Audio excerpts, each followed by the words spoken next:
Dan yang paling pertama sekali, yang paling harus diperhatikan oleh setiap kaum muslimin yang menginginkan kedamaian yang hakiki adalah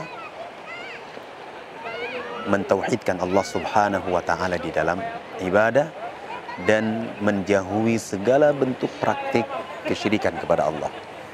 Allah sebutkan di dalam Al-Quranul Karim, alladzina amanu wa lam yalbisu imanahum bidzulmin ulaika lahumul amnu wa hum muhtadun.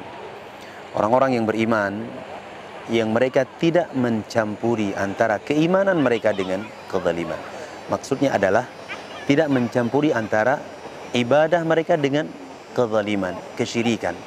Maka bagi mereka jaminan keamanan dari Allah Subhanahu wa Ta'ala baik di dunia maupun di yaumul qiyamah, wa hum muhtadun, dan mereka akan diberikan petunjuk kepada ilmu dan amalan saleh. Di dalam ayat yang lain Allah Tabaraka wa Ta'ala menyebutkan wa'adallahu alladhina amanu minkum wa amilus salihat. Allah Tabaraka wa Ta'ala berjanji kepada orang-orang yang beriman di antara kalian dan beramal saleh. Apa janji Allah? La yastakhlifannahum fil ardi kama stakhlafal ladzina min qablihim.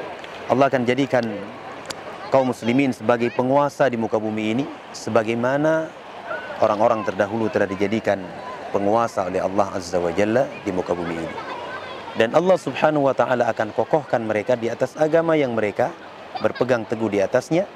Kemudian kata Allah Azza wa Jalla, wala yubaddilannahum min ba'di khawfihim amna.